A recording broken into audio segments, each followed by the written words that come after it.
I'd like to briefly talk about probably one of the more important works of literature of the 20th century, The Glass Bead Game by Hermann Hesse. Hermann Hesse was born in 1877, which means this year, 2/17, it's the 140th birthday of Hesse's coming into this world. And he died in 1962. Wrote many short stories, novels, a great painter, children's fairy stories, many other things. But probably the work he's best known for in terms of mature form is The Glass Bead Game. He was awarded the Nobel Prize just after World War II for really a history and a lifetime of sensitive literary life. Leaving Germany in his youth because of the aggressive German mentality in World War I, moving to Switzerland, continuing to be very critical of what happened in Germany in the 1930s, and then after World War II, reflecting on many of these issues, and The Glass Bead Game embodies that.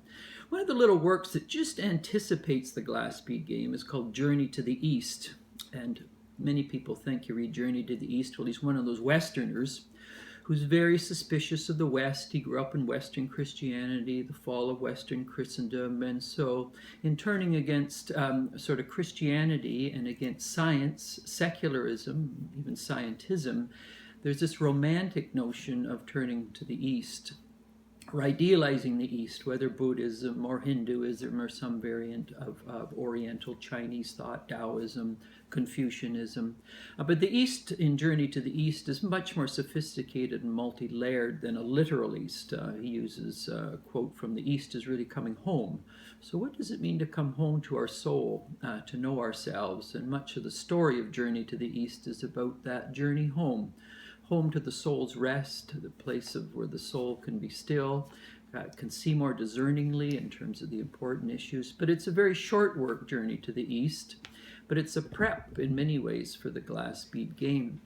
The Glass Bead Game, as I mentioned, is probably one of the more important literary works of the 20th century for a variety of reasons. But it starts, in one sense, in the future. It comes after a period of time of what's called the Feuilletons, a period of great disarray, of hyper-individualism, of people clashing with one another, culture wars, very intense. People who can talk about the big ideas, but they substantively don't understand them. You have all sorts of people interested in spirituality, but not understanding the history, using spirituality as almost a product to sell. And then you have the great wars going on at this particular time, and the tragedies, the deaths. And it was out of this devastation of civilization and out of culture in which massive fragmentation took place. People turned on one another. And you had many, of course, dilettantes and voyeurs, each claiming they knew the best way to go forward. And you had a whole advertisement industry that was a great distraction for many people, giving them some sort of temporary satisfaction, but restless, yes, once again, for meaning, for purpose. And so this age of the Feudal Age, and it's a French word that actually can go in two directions. One, it's like a pasty, so the thinking was as thin as a pastry in that sense. There was no substance, no depth, no profundity to it, and people were desperately going in all directions in search from both subtle and crude meanings. It's also a word that can mean the gossip column in a political newspaper, and so people are very much attuned to gossips, amusement, entertainment, with no depth or no substance. And it's out of this demeaning, this dimming of culture, of civilization, of philosophy, of theology, of literature, of what it means to be human in any significant sense, and the collapse, as it were, of a way of being amongst a civilization, that arises a group of people called the Castalians.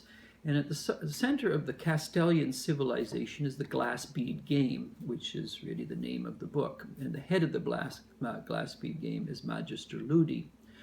Now, people who were trained in these elite schools of Castalia were people who had demonstrated as they were going through their education, their training, a certain aptitude for thinking, of discipline, of attentiveness, of grappling with important ideas in the various disciplines of life. So whether it was the sciences or mathematics or the humanities or astronomy, but these discrete disciplines themselves, like universities in that sense, were separate. They did not overlap. They did not work together for a higher unity. And at the heart of the Glass Bead Game was the attempt by various intellectuals, as they moved higher into the Glass Bead Game, to synthesize all of these different ways of thinking and being. So bringing together the humanities and the sciences in the area of spirituality, as they tried to draw on the best that has been thought and said in the great religions of the past, whether, say, Judaism, the Kabbalah, or the Hasidic, the Christian mystical tradition, the Islamic Sufi tradition, the Buddhist, the Hindu tradition, Taoism, the I Ching. And so there was this attempt from those trained in Castalia and the Glass Bead Game to say, what do all of these great traditions, how can they serve us in our quest for meaning, for purpose, to live a more significant life in an age when science, when secularism did not work, when Christendom was over. And so there was this ongoing hunger to, at one level, try and grapple with the best of the great mystical or contemplative traditions of the past and see how they all contributed to one great harmony in that sense, or one great unity. And those trained in Castalia, this was their whole approach to education. I might add that education for them, so there's a couple of things going on in Castalia. One, it was an attempt to bring together the best that had been thought, said in the great religions of the past, in a post-Christendom, post-scientific world. But it wasn't just about information. It wasn't just about studying the religions. Their way of knowing was contemplative. It was meditative. It was a wisdom way of knowing versus a knowledge way of knowing. And the whole Castalian way of thinking and being was about training people to know meditatively, contemplatively, and participating in the very truths they claimed to be studying. Now, the person who became the magister of Castalia, Magister Ludi, his name was Joseph Knecht, and Knecht is both, it's a German word for one who serves. And the further one went up this, the danger always is, of course, knowledge can equal power, sort of the Dr. Faustus issue. We use knowledge to dominate, to control nature, to other people. The other is that wisdom equals service, and the more a person internalizes wisdom, the more they see it as an act of service and kindness and generosity and graciousness to others. So it's never meant to be just a place where people are writing more papers, they're studying more books, they're doing more conferences. It's more a case of learning through meditation, wisdom, and at the deepest level, it's service. And this is why Joseph Knecht is a German name. It means service. And interestingly enough, in the Journey to the East, the previous book, it's about service. But people in Castalia, the dilemma was they highlighted, in an age in which they were emerging from the frantic world of the vita activa, where people were busy, demanding, running about, turning on one another, fighting over which information and facts were truest and the best, which culture was the finest, which state had the right to dominate another. There was a great fear of the mindlessness of the vita activa, either in thought or in deed. So those who were trained and those who sensed that people were meant to be trained within the Castalian tradition, they highlighted the vita contemplativa as stepping out, as it were, of the busyness, the hurly-burly, often the much ado about nothing in the valley. And Joseph Knecht, in his journey in the Glass Bead Game, he initially is drawn into this, as it were, these various disciplines as they attempt to understand truth and wisdom, because at the heart of Castalia is the quest for truth, in which most Castalians feel in the valley of politics, of economics, truth is itself subordinated to power. And so they see the role of the contemplative as the one for participating in truth, in which the life in the valley denies, betrays it. Joseph Knecht, though, in his journey, as he gradually works his way up through the hierarchy of the Castalians, comes to see that in their detachment from history, they may be distorting truth itself. And in a conversation with a Benedictine, Father Jacobus, who represents Jacob Burckhardt, one of the great German historians of the time, who, interesting, there's a great discussion that can go on between Burckhardt and Friedrich Nietzsche. And Nietzsche, of course, is a key figure in the Glass Bead Game in terms of Fritz Tegularius, who's brilliant, insightful, but very unstable, and lacking often that. So and this is an issue that runs again and again through the Glass Bead Game. A person can be brilliant, they can be thoughtful, they can be intense, but if they don't have character and if they don't have depth, then they lack wisdom. And so Joseph Knecht has, on the one hand, sort of the Nietzschean figure of Tegularius, who's sharp, brilliant, literary, intense, challenges the hierarchy of Castalia, but lacks a certain stable character that only comes through the contemplative, meditative way of knowing. But there's also Father Jacobus, who's the great historian of the Benedictines. And Joseph Knecht is sent by the head of his order to go to Mariafels, the monastery, to study with Father Jacobus. And in their interaction, Father Jacobus makes it clear again and again to Joseph Knecht, you live in the world of interesting ideas, of metaphysics, of epistemology, Christian thought, it can be exegesis, it can be theology. But what does this all have to do with the world of history and the world of politics and the weather of time and the world of economics and the world of politics and of war and of peace and environmental issues? You're living somewhat detached, and so your understanding of the contemplative is highly problematic because it does not engage the world of history. And Father Jacobus, again, as a historian, so you get this interesting tension in the Glass Bead Game between intellectual events, so you can, as it were, study Confucius, you can study Lao Tzu, you can study the great Sufis, you can study the Kabbalistic traditions, the Christian mystics, Buddhism, Hinduism, in a contemplative way that transcends time, that transcends history, that's all about the soul at peace, at still, being far from the fray. But the price that's paid for that is essentially a detaching of oneself from the suffering and the struggles of history. And part of then Joseph Knecht's journey is to say, what is the relationship then? What is the relationship then between the contemplative, the vita contemplativa, and the vita activa? And another one of Joseph's friends, which would be the other side, he lived in the valley. He spent time in Castalia, as it were, the academy, the place of learning and thinking, of disciplines. But his life was in the world of politics. And again, there's this ongoing conversation between Plinio and Joseph in terms of what's the relationship between the contemplative and the active. I might just add that when Hermann Hesse was young, he grew up as a young man with a very influential German pietists, what's called the Swabian pietists. A very thoughtful form of pietism, but Hesse knew his Bible well, very, very well, better than most in that sense. So he was very grounded in the biblical tradition, in the Christian tradition. He turned against pietism eventually. He didn't feel it answered the big questions he faced. But it's very interesting that two of the figures which most people haven't picked up in reading the Glass Bead Game. The two figures that factor the largest in the Glass Bead Game are Jacobus, or Jacob, and Joseph. Now, of course, the biblical sense, Jacob was the father of Joseph. Joseph himself went on in his own life to integrate the life of spirituality as he became a key figure in the Egyptian political regime in that sense. After his brothers betrayed him, he had a dream and he ends up going to Egypt. He actually gets betrayed by a woman also. But it's the story of Joseph rising to fame politically and publicly in terms of integrating the contemplative and the active. So you have the biblical precedent of a Joseph Knecht. So you've got two words here very, very much central to Hesse in the Glass Bead Game. The biblical Joseph, who actually brings together the contemplative and active, and how's he do as a servant, Joseph Knecht. So the servant who lives in the public realm that doesn't separate the contemplative from the active.